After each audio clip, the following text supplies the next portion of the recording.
Mensaje en el espejo. Ubicación: Cuarto de Oficiales, CDMX. Durante una mañana gris de otoño, el teniente asignado al cuartel de Artillería Oriente, en Ciudad de México, llegó temprano para iniciar una inspección interna. Era meticuloso y metódico. Esa semana le correspondía revisar las condiciones de los dormitorios, empezando por los cuartos de oficiales que no estaban en uso. Caminó solo por los pasillos apagados, mientras el resto de la compañía realizaba actividades de campo. Al llegar al último cuarto del pasillo, giró la llave maestra y entró.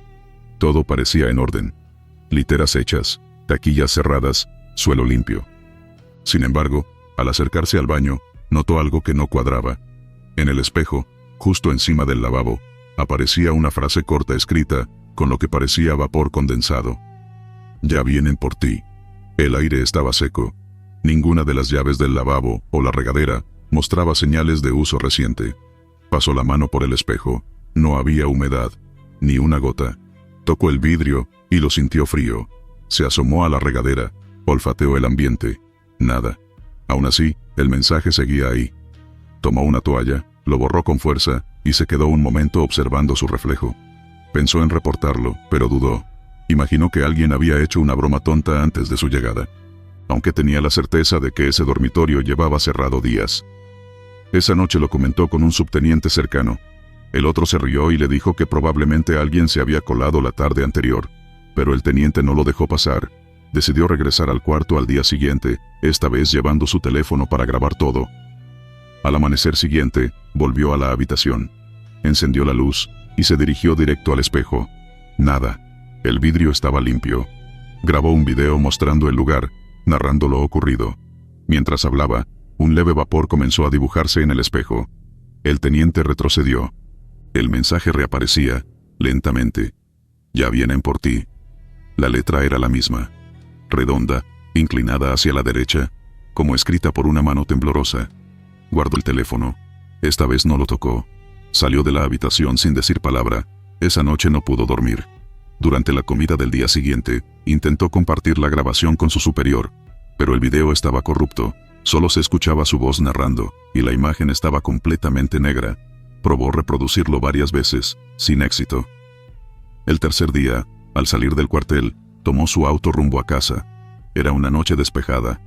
En el cruce de Tláhuac y La Virgen, un tráiler invadió su carril. El impacto fue brutal. Murió al instante. El informe oficial lo catalogó como accidente.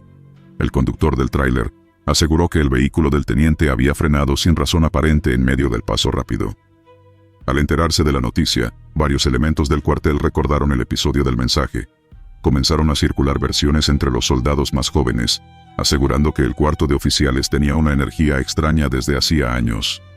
Un soldado de intendencia, que se encargaba de limpiar ese dormitorio ocasionalmente, confesó que siempre evitaba mirar directamente al espejo. Decía que en varias ocasiones, cuando pasaba el trapo sobre el cristal, escuchaba un susurro en su oído. No palabras, solo un sonido leve, como un aliento. Otro oficial, ya retirado, afirmó en una reunión privada que en ese mismo cuarto había fallecido un capitán décadas atrás, en circunstancias confusas. Murió por una caída desde la ventana, y aunque se pensó en suicidio, nadie entendía cómo se rompió el seguro de la reja. A raíz del accidente del teniente, el dormitorio fue clausurado durante un tiempo. Sin embargo, algunos guardias nocturnos aseguran que durante ciertos turnos, al pasar por ese pasillo, sienten un frío repentino. Una brisa que no pertenece a ningún sistema de ventilación del edificio. Hubo un intento de colocar cámaras de vigilancia en el cuarto para disipar rumores. Durante 3 noches seguidas, los dispositivos grabaron normalmente. Pero en la cuarta, la cámara que apuntaba al baño dejó de funcionar a las 3 de la madrugada. Al revisar la cinta, justo en ese momento, se escucha un sonido metálico, como si alguien estuviera arrastrando una cadena. Luego, nada. Los superiores retiraron las cámaras. La explicación oficial fue que no valía la pena invertir recursos en una zona sin actividad operativa. Años después, el cuarto se convirtió en un pequeño almacén. Se colocaron estanterías con archivos y herramientas. El espejo seguía en el mismo lugar. Un día, un cabo encargado del inventario tocó la superficie y dejó su huella marcada.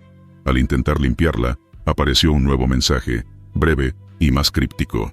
No olvides su rostro. Desde entonces, el acceso al cuarto se restringió por completo. Algunos aseguran que el edificio entero fue remodelado para evitar pasar por ese pasillo.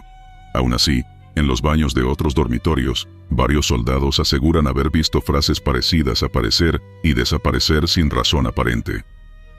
La historia del teniente se volvió una advertencia silenciosa entre los recién llegados. Muchos creen que los espejos tienen memoria, que conservan lo que han reflejado, incluso después de borrarse, y que hay ciertos mensajes que no vienen de este mundo, sino de algo que espera pacientemente desde el otro lado del cristal. Al día de hoy, el archivo de su accidente no menciona el espejo, ni los videos, ni los testigos que escucharon sus historias. Pero quienes lo conocieron recuerdan su rostro en los días previos, cansado, absorto, y siempre evitando su propio reflejo. Camino sin retorno. Ubicación: brecha rural en Morelos. El escuadrón se había desplegado en las primeras horas de la madrugada. El objetivo era rastrear indicios de un grupo armado que, según inteligencia reciente, había sido avistado entre los cerros al sur de la comunidad de Xochitepec. El clima era húmedo, con una neblina ligera que envolvía los árboles como si respiraran. El oficial al mando ordenó seguir una ruta alterna al detectar lo que parecía ser una brecha abierta entre dos laderas, una grieta estrecha de tierra suelta, como si la montaña hubiese sido forzada a abrirse. No estaba en el mapa. Ninguna de las coordenadas en la bitácora indicaba que existiera un paso por ahí, pero la formación rocosa parecía despejada y con signos de haber sido transitada recientemente. El grupo descendió uno por uno. Los radios mantenían buena señal. Ninguno cuestionó al oficial. Todos habían aprendido a confiar más en la intuición en campo que en los trazos viejos de un croquis satelital. La brecha serpenteaba entre la maleza como una herida húmeda en la tierra. Al principio, solo escuchaban el crujir de sus botas y el silbido tenue del viento. Pero pasados unos minutos, comenzaron a notar que el entorno parecía amortiguado, como si incluso sus pasos sonaran bajo agua. Uno de los soldados comentó que el aire olía a metal viejo, como si hubieran pisado una zona oxidada por décadas. Nadie respondió, solo avanzaron. A medida que se internaban, la luz natural se desvanecía, aunque no era de noche. Las hojas sobre ellos se espesaban y el cielo quedaba oculto, como si el mismo bosque hubiera cerrado sus cortinas. Uno del grupo, rezagado, levantó su linterna. En vez de reflejar los tonos verdes típicos de la vegetación, la luz rebotaba en superficies opacas, pardas, como si la flora misma se estuviera pudriendo a su paso. No había animales, ningún insecto, ningún canto de ave, ni siquiera las ramas se movían. El ambiente era espeso, cargado de una tensión invisible que nadie quería nombrar, hasta que alguien lo hizo. Un joven del escuadrón murmuró que sentía como si algo los observara desde lo profundo de la tierra, no desde los árboles, desde abajo. El oficial les pidió mantener la formación. Aceleraron el paso. Querían cruzar la brecha, salir del otro lado y retomar la ruta conocida, pero nunca llegaron a un otro lado. Después de casi una hora caminando recto, el camino se transformó en un círculo. Uno de los soldados lanzó una botella vacía a la vereda, y la encontraron 5 minutos después, en el mismo punto. El mismo rasguño, el mismo olor a plástico derramado. Intentaron regresar, pero la brecha ya no parecía la misma. Las paredes de tierra a los costados se habían alzado, más verticales, más angostas. Algunos empezaron a tropezar. El suelo se tornó resbaloso, lodoso, con marcas de pisadas, pero ninguna de ellos. Las huellas parecían más pequeñas, más antiguas, más hundidas. Uno encendió su cámara de pecho. Los visores térmicos no captaban más que sus propios cuerpos. Cero calor adicional. Pero cuando revisaron las grabaciones, se dieron cuenta de que algunas sombras pasaban demasiado rápido frente al lente, como si alguien o algo cruzara a centímetros de ellos sin que lo notaran, sin emitir calor, sin hacer ruido, sin respirar. Uno de los soldados comenzó a reír, primero bajo, luego en carcajadas. Estaba pálido, no respondía a preguntas, solo repetía una frase. Ya habían pasado antes, y nadie volvió. El oficial intentó calmarlo, pero el joven se desplomó. Sus labios se partieron por la resequedad. Sangraba de los oídos. Su pulso se desvaneció. Decidieron cargarlo, aunque su cuerpo parecía más ligero de lo normal. Como si no tuviera órganos. Como si solo fuera piel rellena de vacío. Lograron salir de la brecha al atardecer, sin saber cómo. Un parpadeo, y de pronto estaban del otro lado del cerro, en la ruta original. El cuerpo del soldado que cargaban pesaba ahora como una roca. Rígido, el uniforme empapado en un sudor frío. Al revisar el GPS, notaron que no habían avanzado ni un kilómetro desde el inicio del día, pero todos tenían tierra en los tobillos, rasguños en las mejillas y una capa negra de polvo bajo las uñas. Ninguno habló de lo ocurrido de inmediato. Ya de regreso en el campamento, el oficial escribió su informe y pidió que se revisara la brecha en los mapas topográficos. Nada, ni una línea. Solicitó imágenes satelitales de los días anteriores. Ningún cambio visible en el terreno, ninguna apertura entre los cerros. Las fotos mostraban un tramo rocoso y completamente cerrado, imposible de atravesar. La ruta que ellos recordaban simplemente no existía.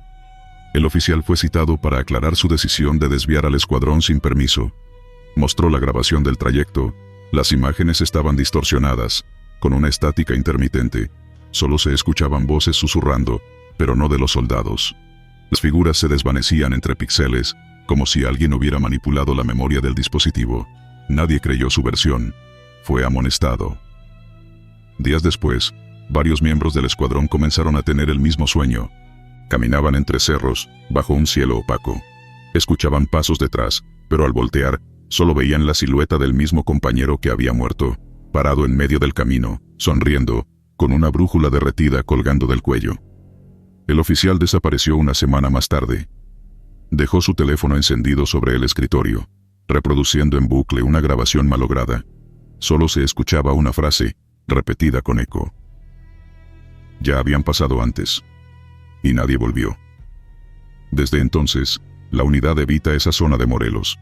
En los mapas, la ruta sigue sin existir, pero algunos lugareños afirman que, ciertos días nublados, aparece una línea de tierra abierta entre los cerros.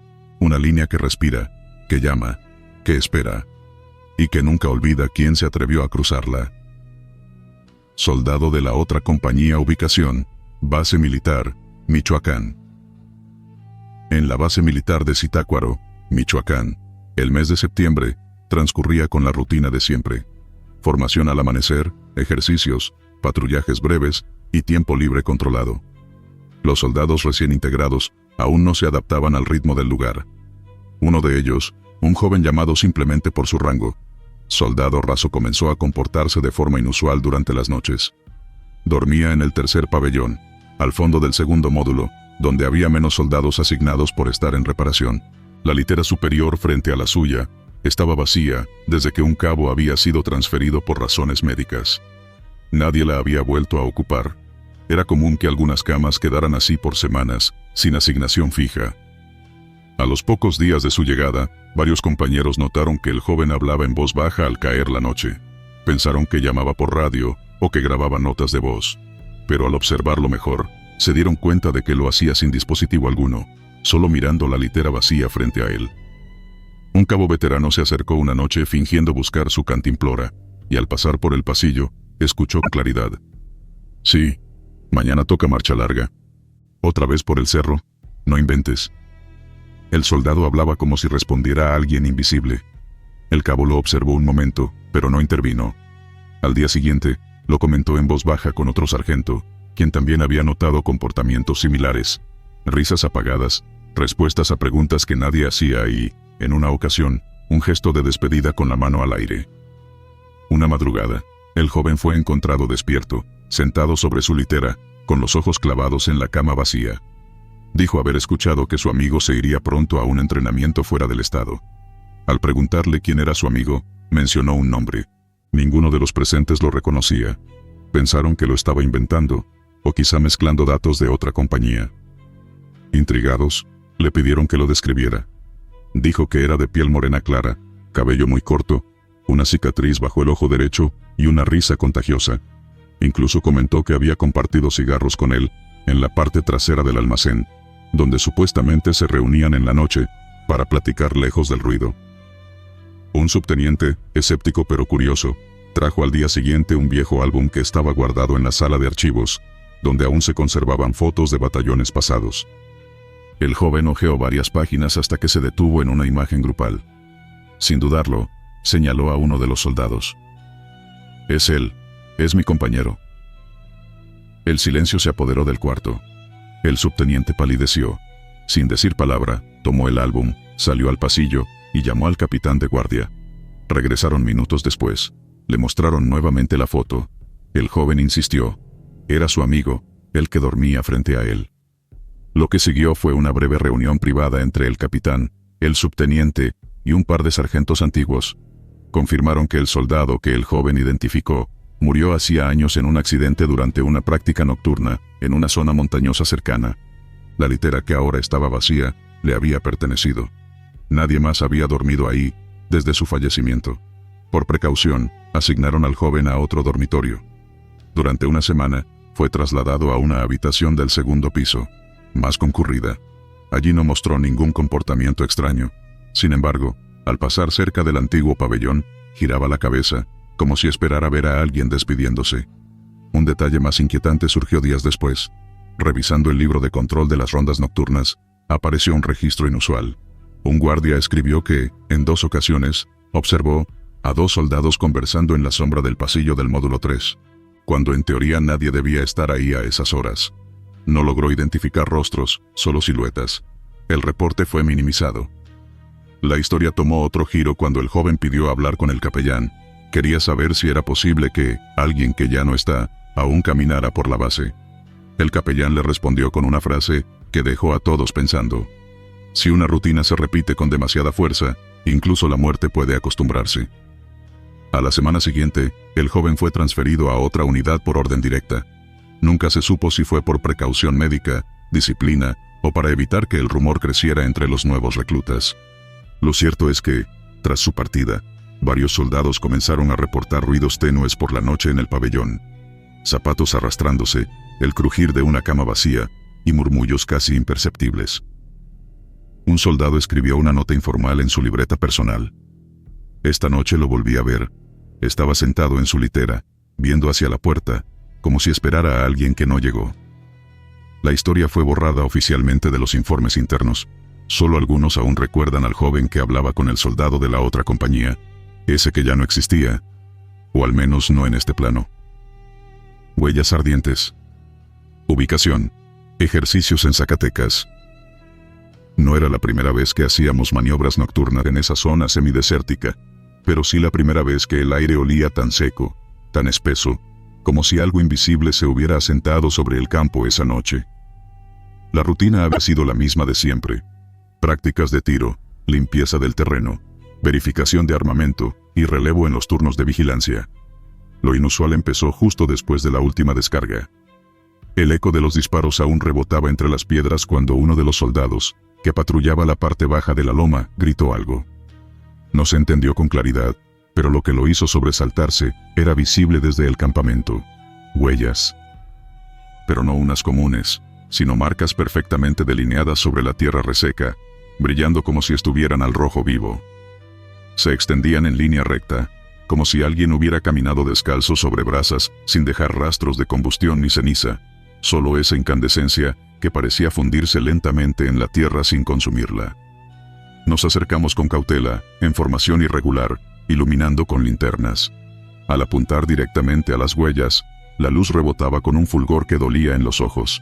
Las pisadas se internaban entre los matorrales, sin desvíos, como si supieran perfectamente a dónde ir. Nadie hablaba. Uno de los soldados intentó tocarlas con la punta de su bayoneta. El metal silbó al contacto, emitiendo un leve chirrido, como si se hubiera introducido en una hoguera. Nadie volvió a intentarlo. Un teniente, con tono firme pero visiblemente nervioso, ordenó que siguiéramos el rastro.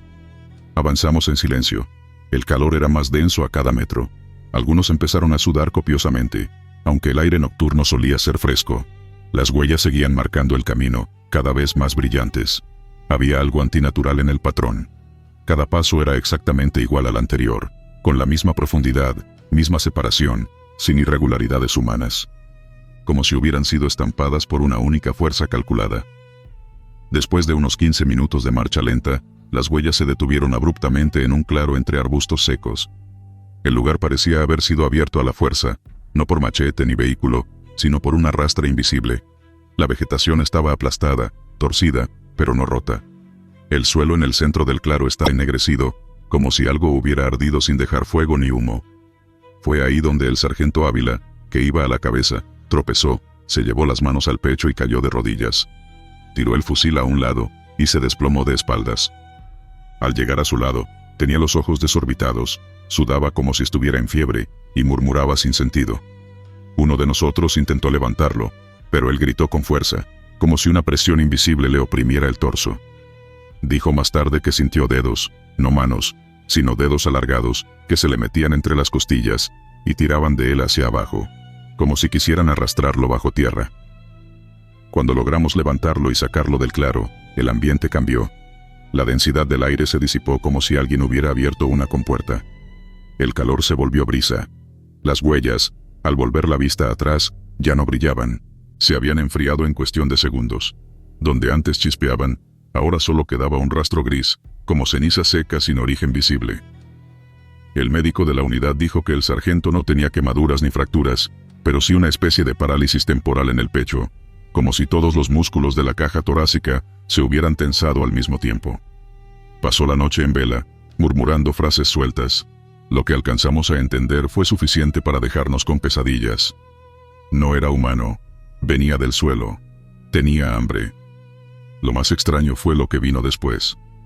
A la mañana siguiente, volvimos al claro con luz de día. El sitio ya no parecía el mismo. La vegetación seguía torcida, pero no había señales de huellas, ni marcas de presión en la tierra. El suelo ennegrecido había desaparecido. En su lugar, encontramos un pequeño montículo de piedras dispuestas en forma circular. Al centro, una sola piedra lisa con una marca en espiral, como grabada a fuego. Un oficial de inteligencia se presentó días después para hacer una investigación. No compartió muchos detalles, pero se llevó la piedra central. Lo que sí nos pidió fue discreción. Dijo que no era la primera vez que ocurría algo así en la región. Mencionó informes antiguos, de mediados del siglo pasado, sobre luces en el cielo que se estrellaban en esa misma zona y dejaban rastros similares, siempre acompañados de cambios abruptos en la temperatura y casos de desorientación mental.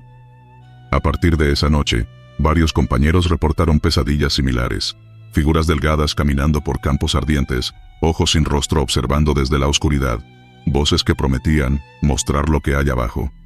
Uno incluso pidió su baja definitiva, no soportaba dormir más cerca del desierto. El lugar fue cerrado temporalmente, a nosotros nos movieron a otra región semanas después, pero nadie olvidó las huellas ardientes. Algunos dicen que fue radiación, otros un fenómeno atmosférico raro, pero los que estuvimos ahí, los que vimos cómo el suelo brillaba con vida propia, y escuchamos los gritos del sargento, mientras algo invisible lo tocaba desde adentro, sabemos que fue otra cosa. Algo que no debería haber estado ahí. Nunca supimos si las huellas aparecieron otra vez. Nadie quiso volver a buscarlas, y si lo hicieron, o si alguien más cayó en ese claro, ya no fue nuestro problema. Nosotros solo seguimos la orden de avanzar, pero hay caminos que uno no debería seguir, aunque brillen en la oscuridad.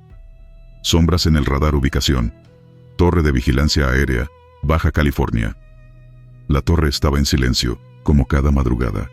A esas horas, el radar solo mostraba rutas comerciales previstas y alguna que otra interferencia por aves o chatarra espacial. Era uno de esos turnos largos, donde el único sonido era el zumbido constante de los monitores. El operador principal, un sargento de apellido Velázquez, llevaba más de una década en esa torre.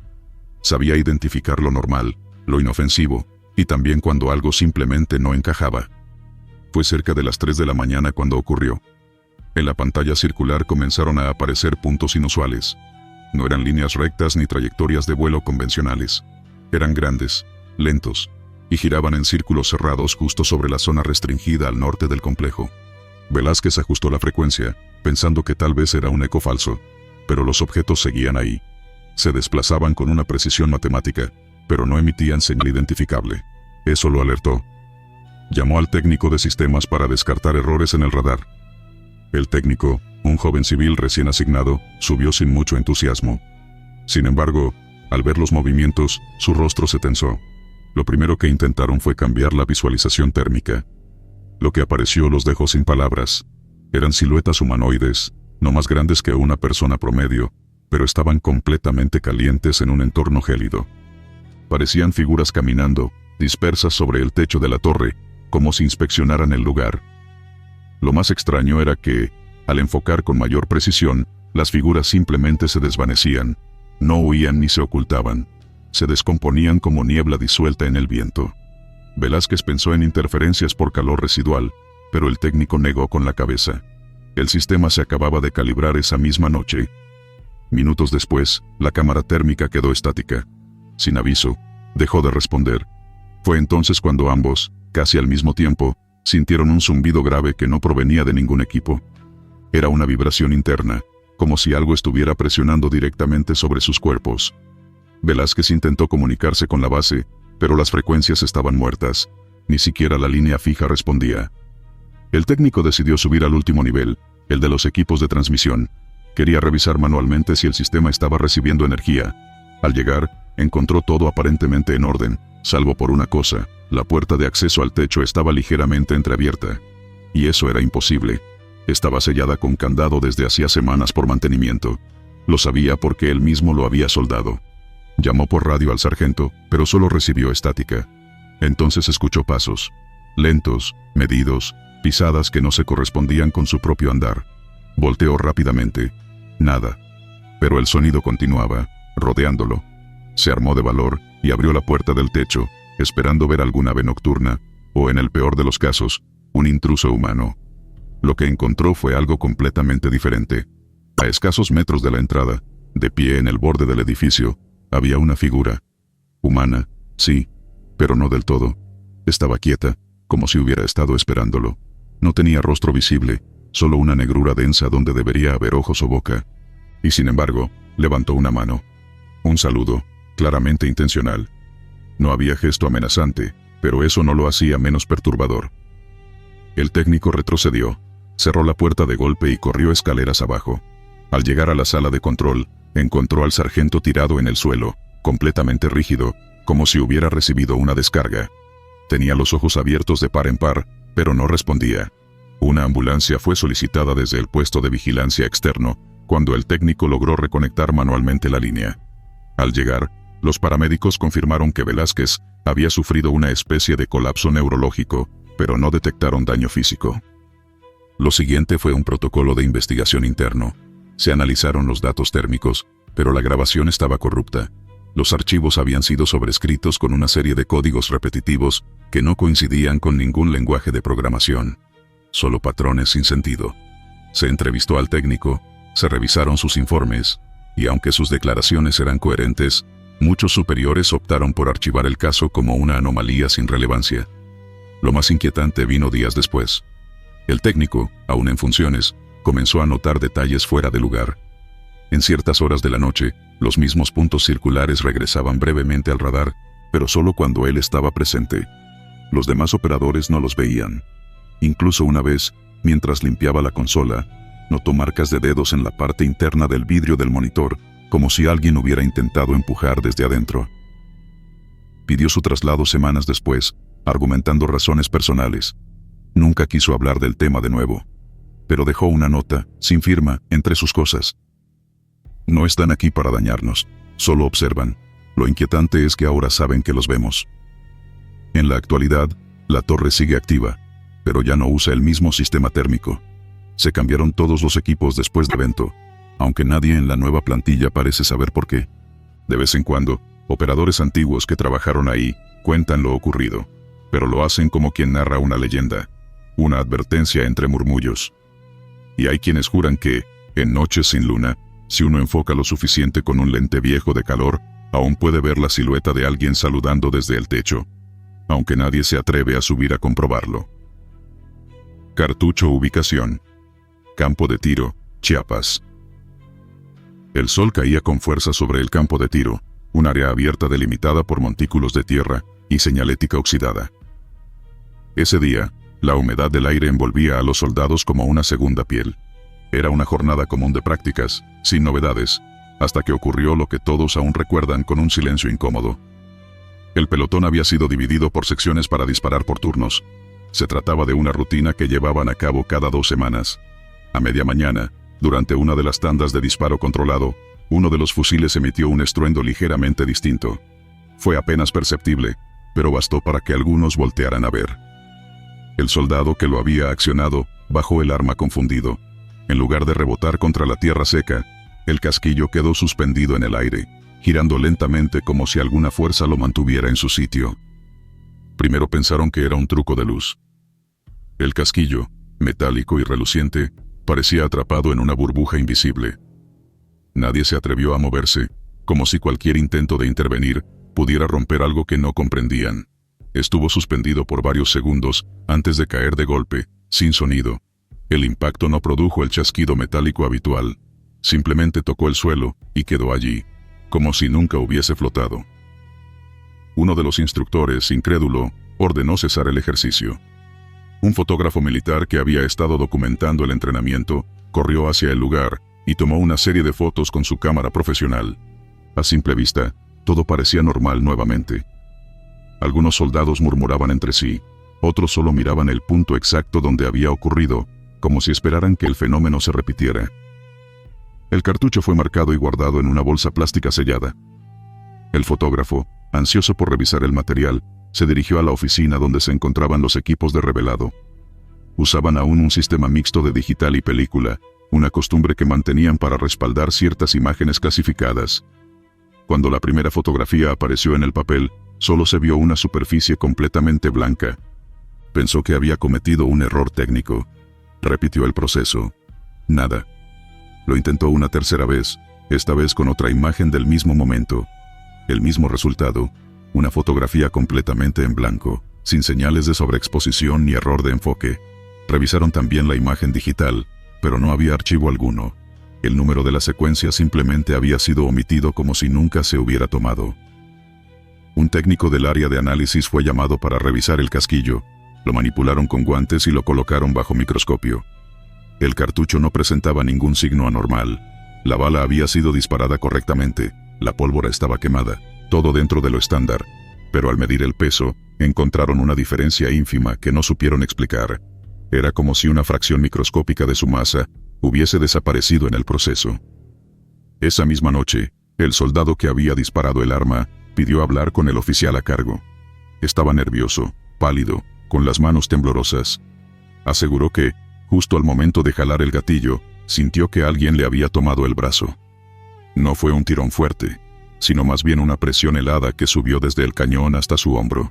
Afirmó que no quiso disparar, que sintió que algo lo forzó. No supo explicar por qué, pero al ver el cartucho flotando, pensó que había fallado en algo que no comprendía. El relato fue tomado como una reacción nerviosa. El soldado fue enviado con el médico militar, quien le recetó descanso.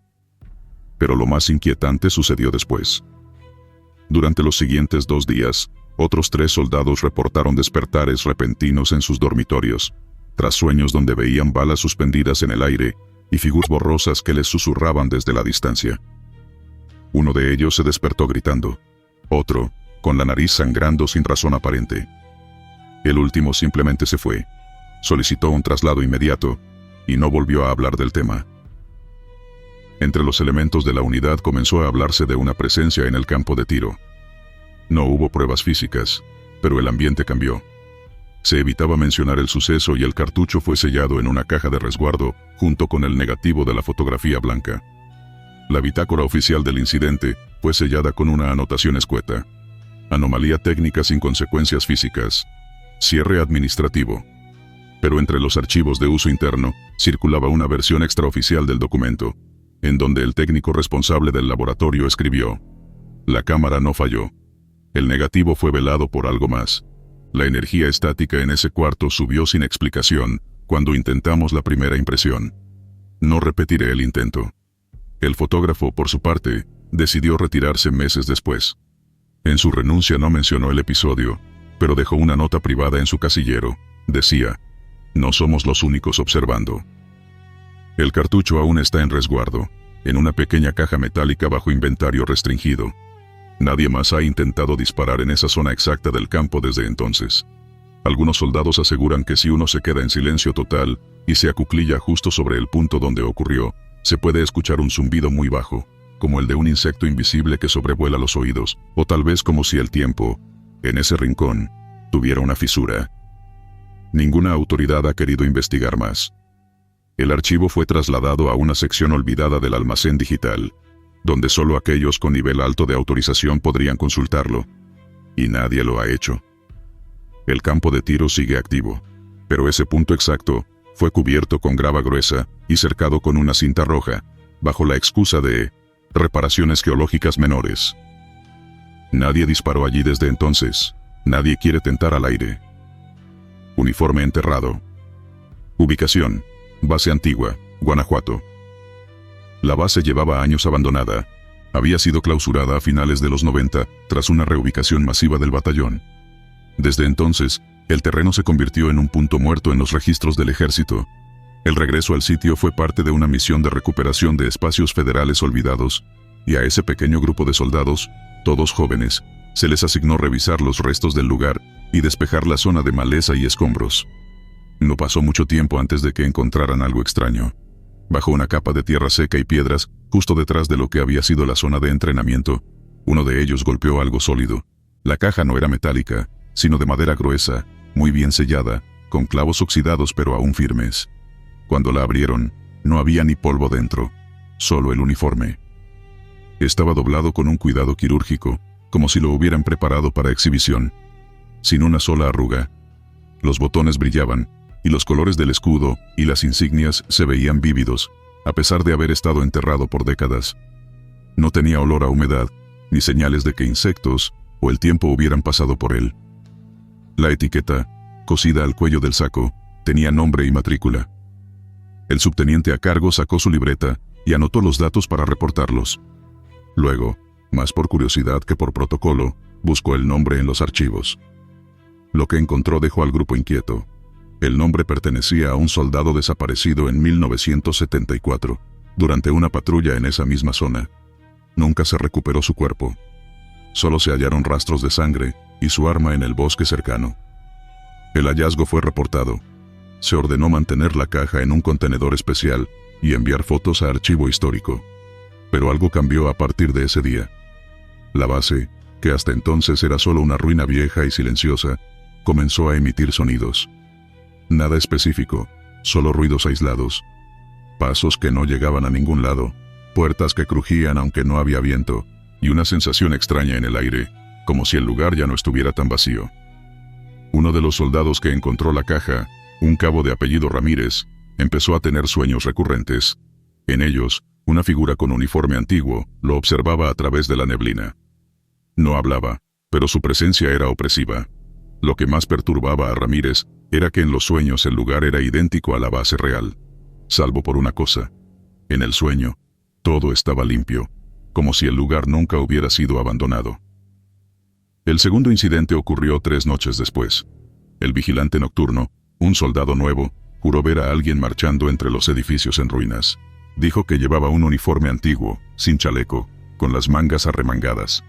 No parecía agresivo, solo caminaba con la mirada al frente, repitiendo el mismo trayecto una y otra vez.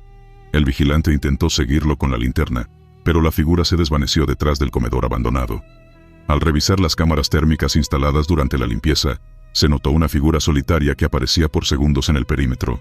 Los superiores pensaron que se trataba de un error de calibración o una interferencia térmica, hasta que una imagen clara lo mostró. Un hombre de pie junto a una pared derrumbada. Su postura era rígida, casi militar. Después del avistamiento, varios soldados se negaron a dormir solos. Se quejaban de que alguien caminaba fuera de los dormitorios, y de que al abrir la puerta no había nadie, pero los pasos continuaban por los pasillos. Una madrugada, encontraron la caja abierta. Nadie admitió haberla tocado. El uniforme seguía en su lugar, pero ya no estaba doblado. Ahora colgaba sobre la tapa, como si alguien se lo hubiera probado, y luego se arrepintiera. Ese mismo día, uno de los encargados de archivo regresó con una información perturbadora. El soldado desaparecido en los años 70 había sido acusado por sus compañeros de hablar con alguien que no existía. Antes de su desaparición, repetía que alguien le susurraba coordenadas en la noche y que debía seguirlas. Todos pensaron que era un episodio de fatiga o estrés postraumático, pero nunca se le asignó evaluación psicológica. El comandante de la operación decidió sacar la caja del lugar. La envió por helicóptero a una base cercana para análisis. Desde entonces, no volvió a ocurrir nada extraño, o al menos eso pensaron. Pasaron 4 semanas. Una mañana, la misma caja apareció sobre una mesa de madera en el comedor, donde antes no había nada. Cerrada de nuevo, con el uniforme dentro. La bitácora del helicóptero confirmaba que la caja nunca había llegado al centro de análisis. Se perdió en tránsito. Nadie quiso explicar cómo fue posible que reapareciera. Se ordenó enterrarla de nuevo, esta vez con medidas especiales. La envolvieron en plástico industrial, le colocaron placas de acero encima y se cavó una fosa profunda a espaldas de la base, donde el terreno era menos accesible. Esa noche, el cielo se nubló de forma repentina. Los que estaban de guardia dicen que escucharon una marcha, una melodía lejana, como si un batallón fantasma pasara lista bajo la lluvia. Pero no había nadie. Desde entonces, se prohibió regresar a la base sin permiso de alto mando. El archivo del uniforme fue marcado como anomalía histórica sin explicación técnica.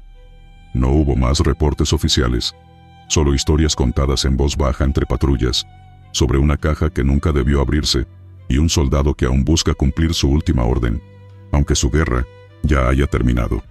Aroma del desaparecido Hospital Militar, Monterrey.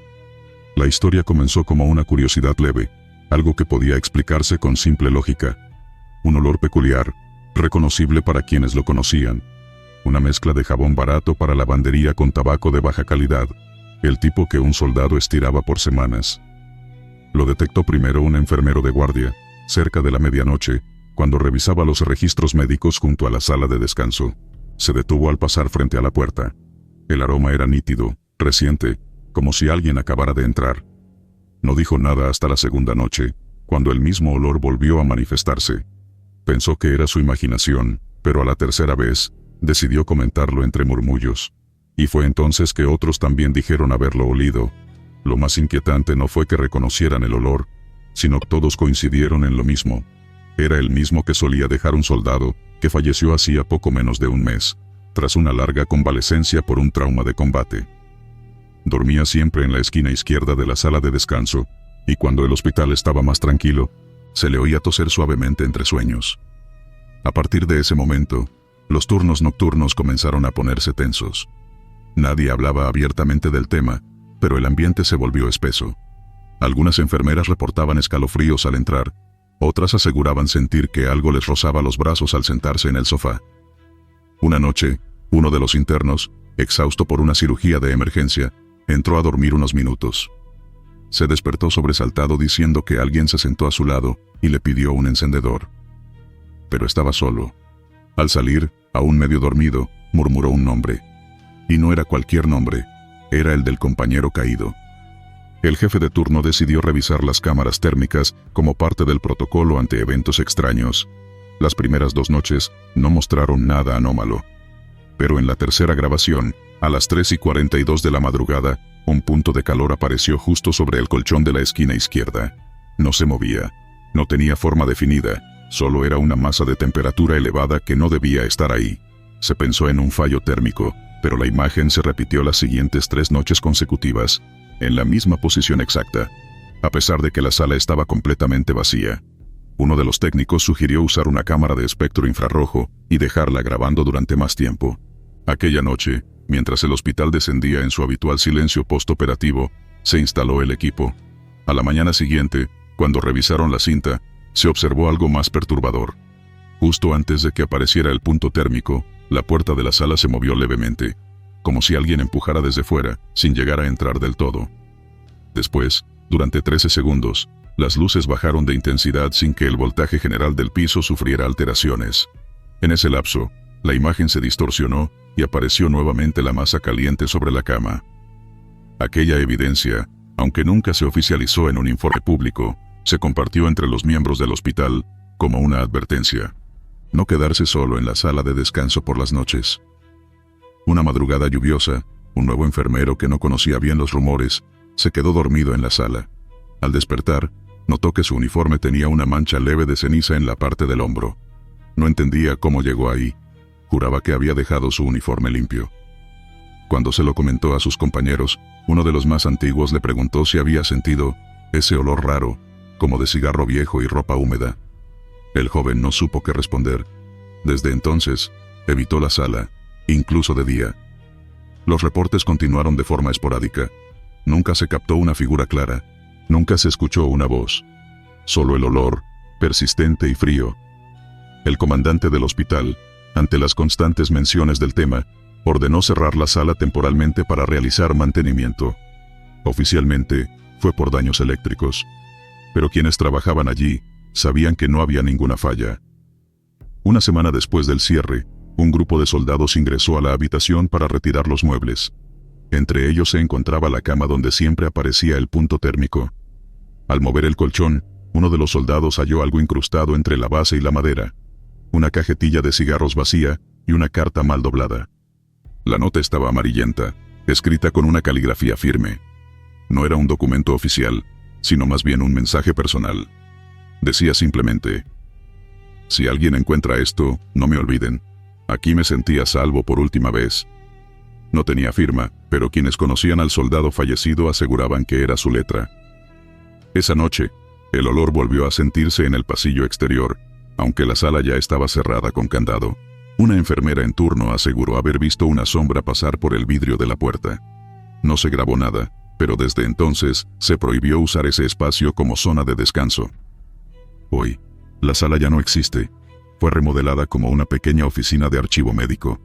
Pero hay quienes aún afirman que, algunas noches, justo después de medianoche, al pasar por ese sector, el aire huele vagamente a cigarro rancio y jabón viejo, como si alguien siguiera descansando ahí, esperando no ser olvidado.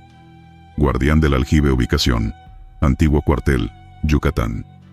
Durante los trabajos de rehabilitación de un viejo cuartel en Yucatán, un grupo de soldados fue asignado a la limpieza profunda de una zona que llevaba años abandonada.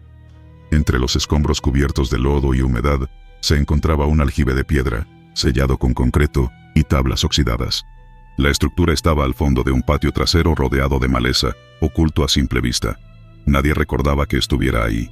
Los planos del lugar ni siquiera lo mencionaban. Los encargados decidieron abrirlo para inspeccionar si podía reutilizarse como sistema de agua de emergencia. Al remover la tapa de concreto y parte de la tierra compacta, el grupo descubrió una abertura profunda que descendía en espiral hacia la oscuridad.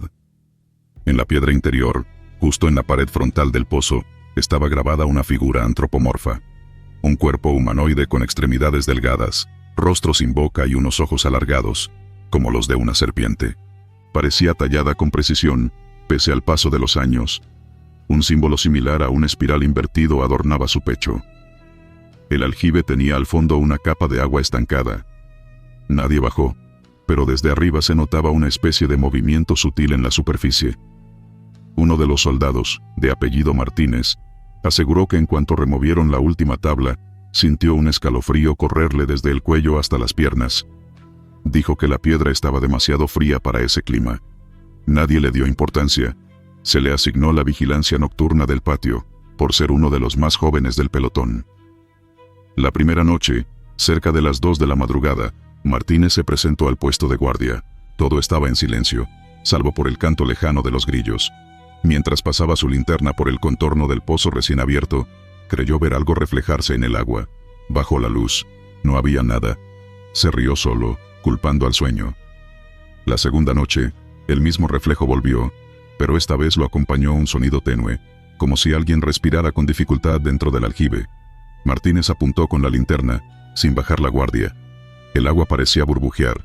No había viento, ni animales cerca.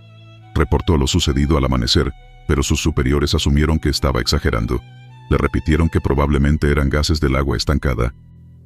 En la tercera noche, algo cambió. Martínez no volvió a la hora de relevo.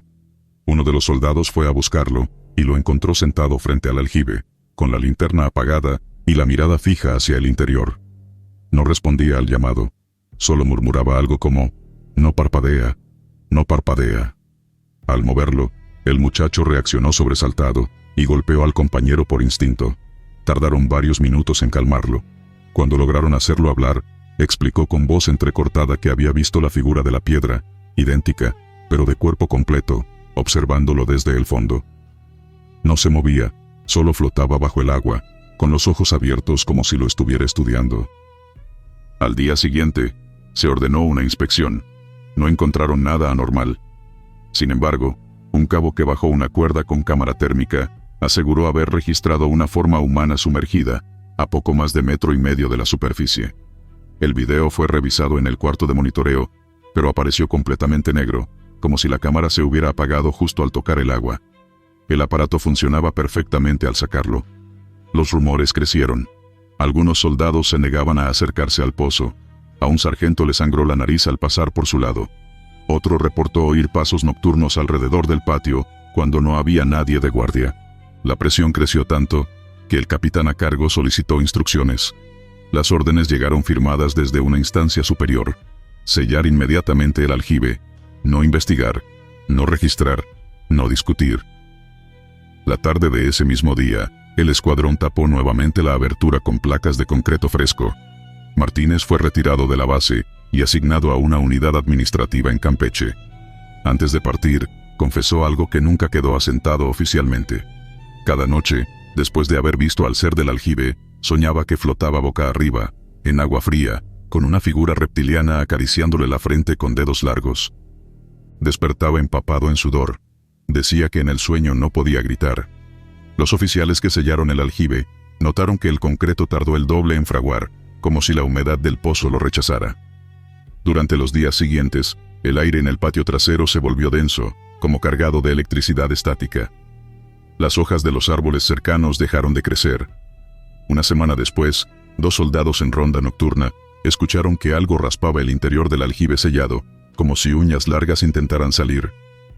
Nadie volvió a patrullar esa área.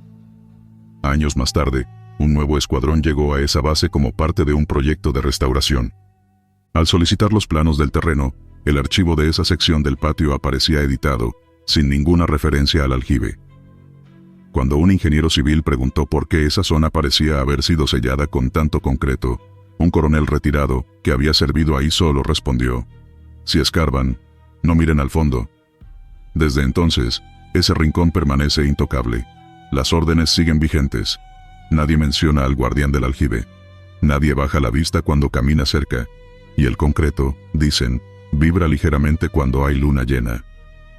Reloj del Cabo. Ubicación: Torre de Vigilancia, Chiapas. El cabo era un hombre silencioso, de esos que no necesitan hablar para hacerse notar. Siempre estaba puntual, incluso antes que el resto, como si supiera de antemano cuándo llegaría la orden o el cambio de guardia. Su reloj de pulsera, viejo y sin correa, colgaba de su uniforme con cinta aislante. Era un Casio desgastado que ya no funcionaba, pero él lo consultaba de todos modos, como si aún midiera el tiempo con él. La torre de vigilancia donde trabajaba está en la zona alta de una base militar cercana a la selva. Desde ahí, se observan los caminos de terracería y los montes frondosos que parecen no terminar nunca. Durante su turno, el cabo no hablaba, solo miraba. Los demás lo respetaban. Algunos decían que había estado en enfrentamientos pesados, otros que simplemente era raro, pero cumplía. Nunca falló. Murió una madrugada, un ataque cardíaco. Lo encontraron con la mirada fija en la ventana de la torre, como si hubiese estado viendo algo más allá del horizonte. El reloj aún colgaba de su muñeca, marcando una hora imposible, las 3:27, cuando llevaba años sin batería. El médico forense anotó esa hora como la estimada de su fallecimiento. 2 días después, comenzó lo extraño. Uno de los soldados encargados de la torre de vigilancia subió para revisar el equipo de monitoreo. En la repisa metálica, junto a los binoculares y el libro de guardia, encontró el reloj. El mismo. Sin cinta. Sin correa. Un perfecto equilibrio. Marcando de nuevo las 3:27. No había razón para que estuviera ahí. Todos sabían que lo habían puesto en su taquilla, con el resto de sus pertenencias. El primer informe fue breve. Objeto perteneciente al cabo encontrado fuera de lugar. Pero nadie se atrevió a moverlo. Lo dejaron ahí, como si les diera miedo interrumpir algo. Al día siguiente, el reloj seguía en la misma posición, pero ahora su manecilla del segundero, rota desde antes, parecía vibrar, como si intentara moverse. Uno de los técnicos pensó que quizá había un problema electromagnético, así que revisaron la zona. No encontraron interferencias. Lo que sí notaron fue un ligero descenso de temperatura en la torre durante la madrugada, específico de las 3:27. Cada noche, exactamente a esa hora, el metal de la repisa se empañaba y se formaba una pequeña gota de agua justo debajo del reloj, como si sudara. Los soldados empezaron a turnarse de mala gana para subir. Algunos reportaron escuchar pasos al subir las escaleras metálicas, aunque no había nadie más. Otros dijeron que alguien parecía estar de pie junto a la ventana, observando, con la espalda recta y las manos cruzadas al frente. Pero al alumbrar, no había figura, solo el reflejo de las luces de la base a lo lejos. Una noche, uno de los soldados de guardia se atrevió a encender su celular y grabar. Captó el momento en que el segundero se movía levemente a las 3:27. Solo una pulsación, un leve salto, como si intentara marcar la hora, pero sin energía. Revisaron la grabación. El sonido ambiente era normal, excepto por un susurro leve que se coló justo en ese instante. 3 palabras, dichas apenas en un hilo de voz. Todo sigue igual. El comandante ordenó recoger el reloj y devolverlo a la taquilla. Lo hicieron. Sellaron la torre de vigilancia con una cadena. Nadie volvió a subir por 2 semanas. Parecía que todo se había calmado, hasta que un cabo nuevo, recién asignado a la zona, solicitó su primer turno en la torre. Le dijeron que no, que estaba clausurada, pero insistió. Se le permitió subir con la condición de no alterar nada. Subió solo. A las 3:30, bajó corriendo, pálido. Dijo que, al entrar, el reloj estaba sobre la repisa, que lo vio claro, que marcaba las 3:27 otra vez. Le creyeron porque al revisar la taquilla del fallecido, el reloj ya no estaba ahí. Uno de los oficiales de intendencia revisó la grabación de seguridad del almacén. Nadie había abierto el casillero en días. No había forma de que el reloj se hubiera movido. Pero ahí estaba, de nuevo en la torre. Otra vez con la manecilla congelada. Otra vez con ese aire de espera. Mandaron a un capellán a bendecir la torre. Lo hizo al mediodía. Pero durante la madrugada siguiente, las cámaras térmicas detectaron una silueta en el punto exacto donde solía pararse el cabo. Quieto, sin moverse. A las 3:27 desapareció. Desde entonces, se toma como norma no alterar lo que sucede en la torre. Si el reloj aparece, se deja. Si alguien sube y lo ve, no se reporta oficialmente. Todos lo saben, todos lo entienden. Y cada que hay luna llena, a la misma hora, un destello leve parece surgir desde el cristal agrietado del reloj. Como un reflejo, como un parpadeo. El cabo sigue en su turno. Nadie lo reemplazó. Nadie quiere hacerlo. La torre quedó asignada a patrullaje digital, pero algunos dicen que, cuando hay tormenta, se ve desde abajo una figura parada en la ventana. Siempre de pie, siempre mirando. Siempre a las 3:27.